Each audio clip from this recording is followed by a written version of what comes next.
Walking into the high school reunion felt like stepping into a time machine. I'm Anna, just a regular 32-year-old financial analyst, nothing fancy about me. As I mingled, the air was thick with nostalgia.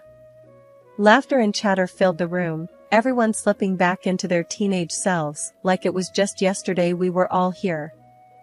I caught up with a few classmates, sharing stories about our lives after school. The usual stuff: jobs, families, the whole shebang. That's when I noticed Jake, standing alone by the punch bowl, looking like someone had just run over his dog. I remembered him as the quiet guy from math class, always kept to himself. Curious, I nudged Lily, my old pal and a local chatterbox. "Hey, what's up with Jake?" I asked, nodding towards him. "Oh, girl, you won't believe it. His crazy ex just dumped him. Again. It's been a whole soap opera with those two. Drama, fights in public, you name it. This time, it's supposedly over for good," Lily replied, her eyes wide with excitement. Feeling a bit sorry for the guy, I excused myself from the group and made my way over to Jake. "Hey, Jake. Long time, huh?" I started, trying to sound casual. He looked up, a bit startled. "Oh, hey, Anna. Yeah, it's been ages. You look good," he stammered, managing a weak smile. "Thanks. You okay?" I asked, nodding towards the far end of the room where people were whispering and stealing glances at him. He let out a heavy sigh.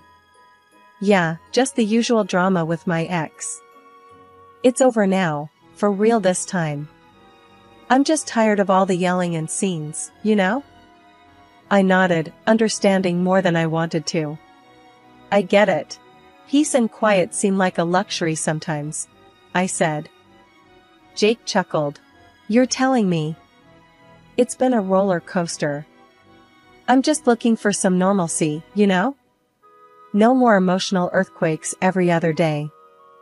We both laughed, the ice between us breaking a little. The conversation flowed more freely after that. We talked about our jobs, our families, and how life turned out so differently from what we had planned back in high school.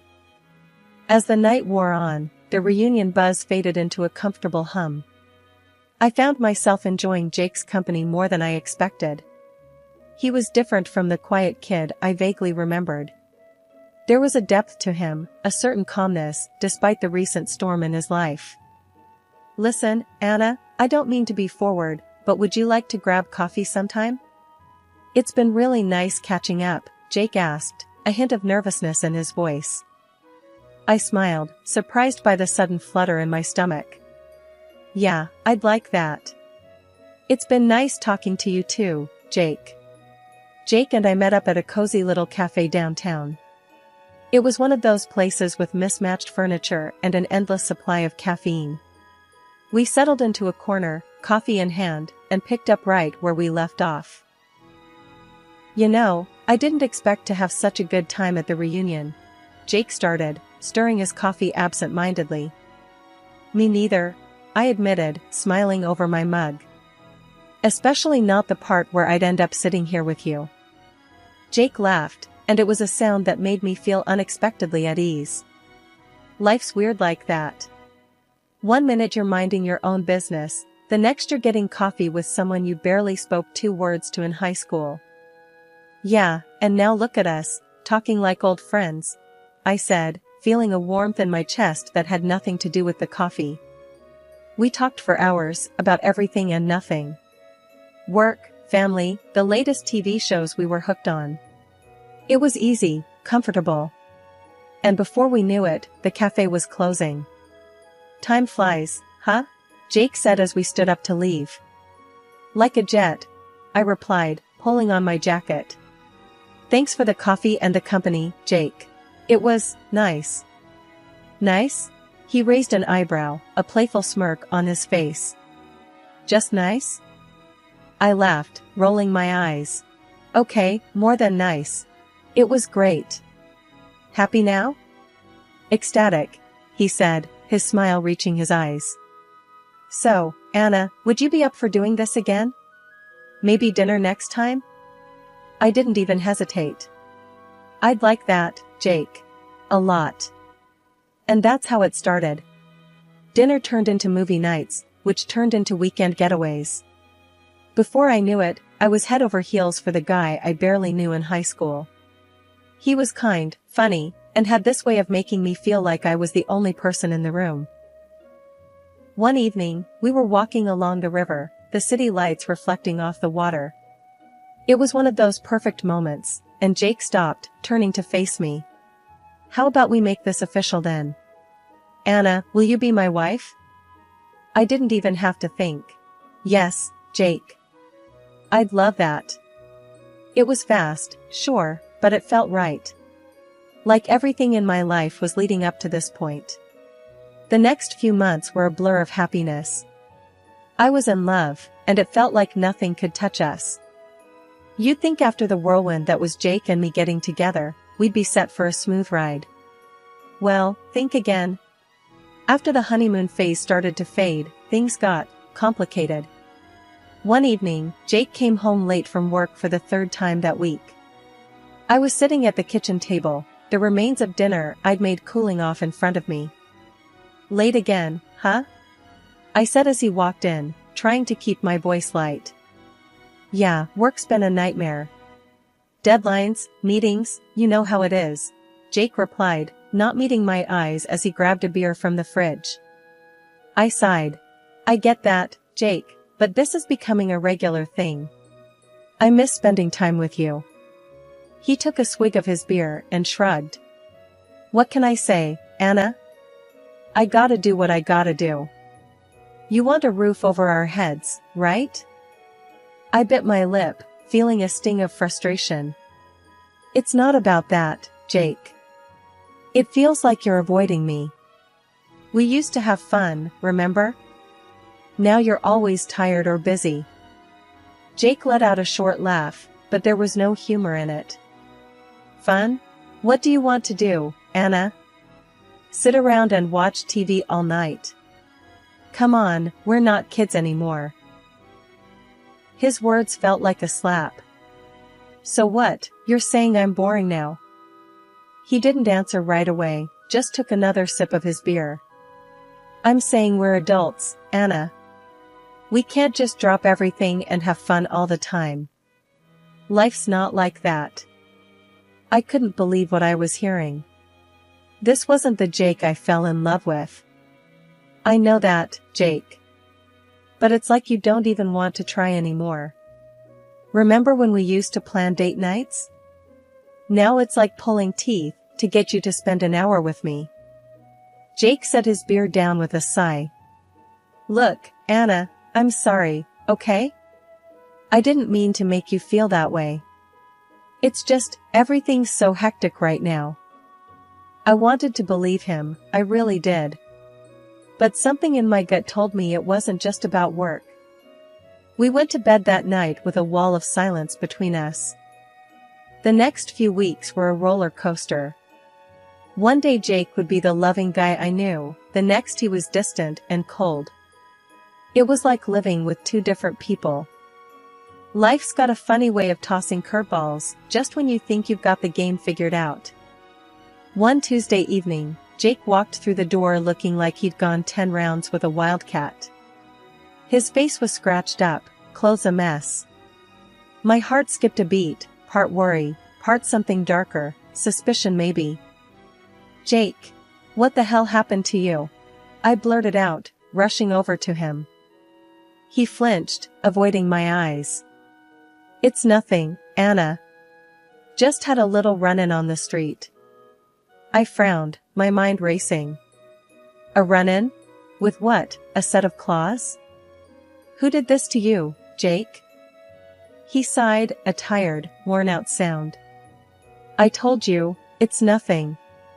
Some crazy lady thought I was someone else, got all up in my face. It was nothing. I wasn't buying it. This wasn't just some random street altercation. The scratches were too deliberate, too personal. Jake, this doesn't look like nothing. This looks serious. Why won't you tell me the truth? He shrugged, the gesture too casual, too rehearsed. What do you want me to say, Anna? You want a better story? I don't have one. It was just a misunderstanding, that's all. Misunderstanding, my foot. I could feel the anger bubbling up, a mix of worry, frustration, and outright fear. So, some crazy lady just decides to scratch your face off, and you think it's not a big deal? Jake, look at me. This isn't normal. We need to do something about it. Jake finally looked at me, his eyes cold, distant. What do you want to do, Anna? Call the cops over a few scratches? It's over, it's done with. Let's just forget it happened, okay? But I couldn't let it go, not this time. Forget it? Jake, I can't just turn a blind eye. Something's not right. This isn't you. Talk to me, please. What's really going on? He didn't answer, just walked past me to the kitchen, his shoulders slumped, the weight of 1,000 unsaid words hanging between us. I followed, my mind racing, trying to piece together the puzzle that my life with Jake had become. Jake, please. I pleaded, my voice softer now. This isn't just about the scratches. It's about us, about how you've been acting. I'm worried about you, about us. He paused, a bottle of beer in his hand, and let out a long, deep breath. I know, Anna. I know things haven't been great. I'm sorry, okay? I'm just dealing with a lot right now. Just when you think you've got your life on track, it throws you off with a twist. This chapter of my life starts in the least glamorous place, a hospital bed. The pain hit me out of nowhere, like a truck. 1 minute I was at my desk crunching numbers, the next I was doubled over, clutching my stomach in agony. Fast forward through the blur of an ambulance ride, and there I was, hooked up to IVs, with a white-coated doctor telling me it's all stress-induced. I reached for my phone, shaky fingers dialing Jake's number. He needed to know, he needed to be here. The phone rang, and just when I thought I'd go to voicemail, he picked up. Jake, it's me. I'm in the hospital. Something's wrong with my stomach, they're saying it's stress or something. I need you, I said, trying to keep the panic at bay. There was a pause, a beat too long, and then Jake's voice, strangely distant. Anna, look, I can't. I'm on my way to the airport. Urgent business trip, it came out of nowhere. My heart sank. Business trip? Now? Jake, did you even hear what I said? I'm in the hospital. Our anniversary is in a few days. You can't just leave. I don't have a choice, Anna. It's my job, he said, his voice flat, as if we were discussing some trivial inconvenience, not a crisis. But I started, but he cut me off. I gotta go, Anna. I'll call you when I can. And with that, he hung up. I was stunned, disbelief and pain swirling into a nasty cocktail. It felt unreal, lying there alone, my husband off on a sudden business trip, while I was grappling with pain that apparently was all in my head. When the shock wore off, anger took its place. I needed answers. I picked up the phone again, this time calling Jake's office. His boss answered, confusion clear in his voice. Business trip? No, there's no business trip. Jake took a 2-week leave, said it was personal. The room spun. Personal leave. No business trip.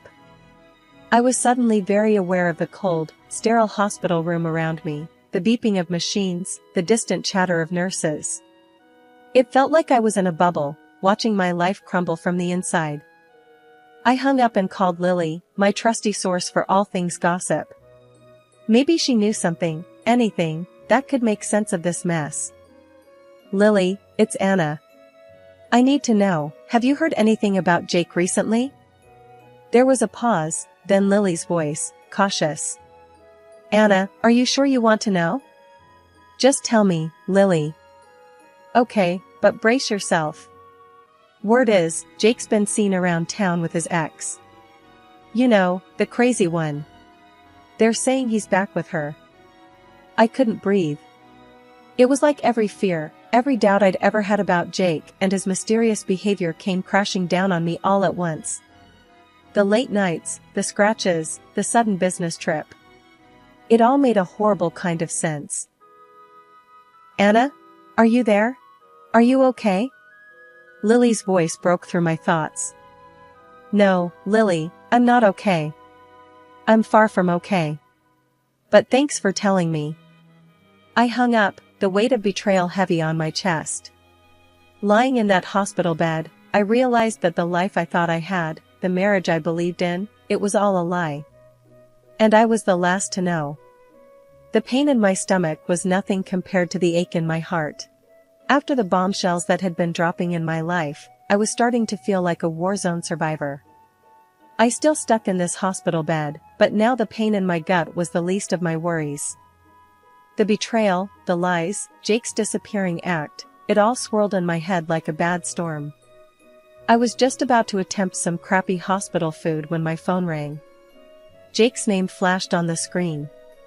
My heart skipped, not sure if it was fear, anger, or just plain curiosity. I answered, my voice colder than I intended. Jake, what do you want? Anna, thank God. Listen, I'm in a mess. I need your help, he blurted out, panic clear in his voice. My eyebrows shot up. Help? Now you need my help? Where are you, Jake? And don't feed me any more lies. There was a pause, a shuffling sound, then, I'm not where I said I'd be. I'm out of the country. With her. The honesty hit me like a slap. At least he wasn't lying this time. Go on, I said, my voice steady, my grip on the phone tight. We came to this resort, thought we could sort things out. But it went bad, Anna, real bad. We got into a fight, and now we're in trouble with the local police. They've thrown us in a cell, and it's bad here, Anna, real bad. I almost laughed. Almost. The sheer audacity of the man was almost comical. So let me get this straight. You ditch your wife in the hospital, run off with your ex, to some exotic location, and now you're in jail, calling me for help? Anna, please. I know I messed up, but this is serious. They're talking about fines, jail time, lawyers. I don't know what to do. His voice cracked, and for a moment, just a moment, I felt a pang of the old affection. But it passed, leaving a bitter taste in my mouth. Jake, you made your bed. Now you get to lie in it. With her, I said, each word sharp and clear. I hung up before he could say another word. But I wasn't done yet. I had one more call to make. I dialed Jake's parents, the words pouring out before they could even say hello. Mr. and Mrs. Smith, it's Anna. I'm sorry to call like this, but there's something you need to know about Jake. Their shock was evident, their voices a mix of disbelief and horror as I laid it all out, the affair, the betrayal, and now the desperate call from some foreign jail.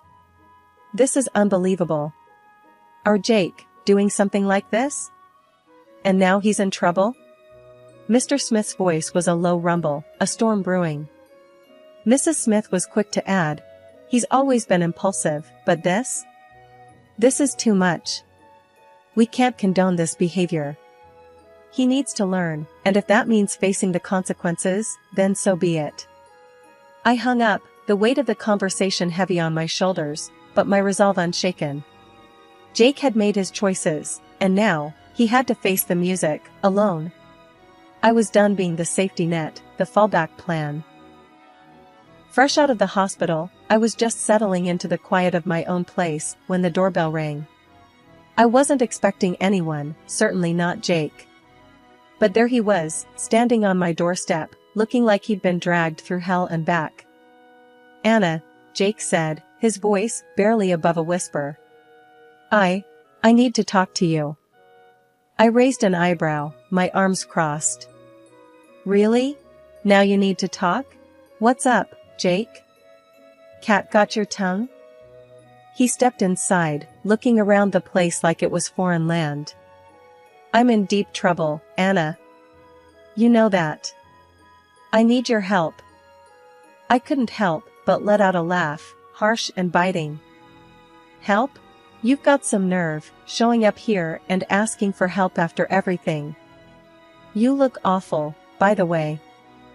Jake's face fell, the weight of his actions written all over him. I know I messed up. But being locked up in that place, it was hell, Anna. And it's your fault. You left me there to rot. My laughter died, replaced by a cold, hard stare. My fault? You cheat, you lie, and somehow it's my fault? You're delusional, Jake. He took a step back, as if my words were physical blows. But, Anna, I thought we were in this together. I thought you'd have my back. I shook my head, disbelief and anger swirling inside me. Together? That ship sailed the moment you decided to run off with her. And now you want my support? You're out of your mind. Jake's face went pale, his eyes darting around the room, looking for some kind of escape. Anna, please. I'm begging you. I don't have anyone else. I took a deep breath, feeling a sense of power and resolve I hadn't felt in a long time. No, Jake. It's over. I'm filing for divorce. And you bet I'll be asking for compensation for your little escapade. The color drained from his face, his eyes wide with panic. Divorce? Compensation?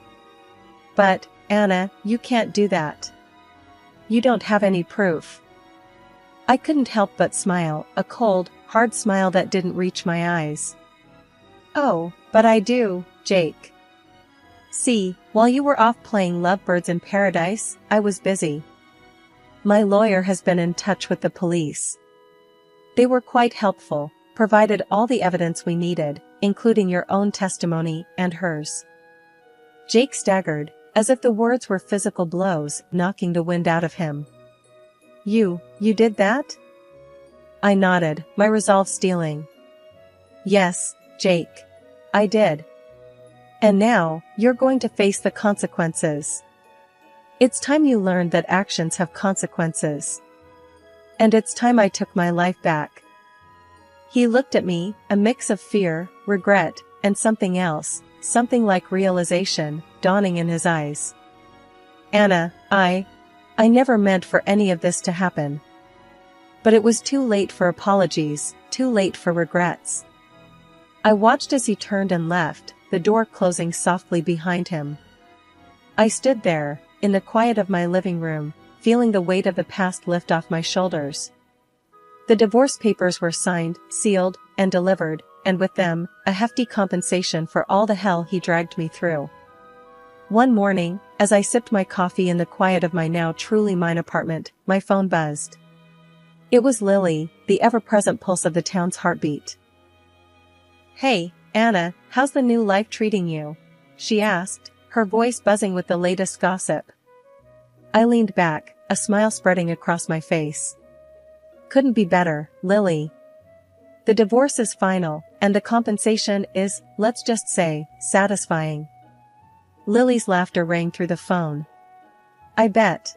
Hey, did you hear about Jake and his darling? They're still at it, like cats and dogs. Police had to break them up the other night. It's all over town. I shook my head, the last strings of attachment to that part of my life dissolving. Not my circus, not my monkeys anymore, Lily. Let him deal with the mess he made. Speaking of messes, Lily continued, word is, his job's on the line. His little escapades haven't gone unnoticed. Even his folks are keeping their distance. Karma's a real thing, huh? I took another sip of my coffee, the taste of freedom sweet on my tongue. Seems like it, Lily. But that's his journey to walk. I've got my own path to tread. We chatted for a while, Lily filling me in on the town's latest, me sharing plans of rebuilding my life, my way. After we hung up, I sat there, the morning sun casting a warm glow over the room. As for Jake, the rumors kept coming. Fights, police visits, job troubles. I heard it all, but it didn't sting anymore.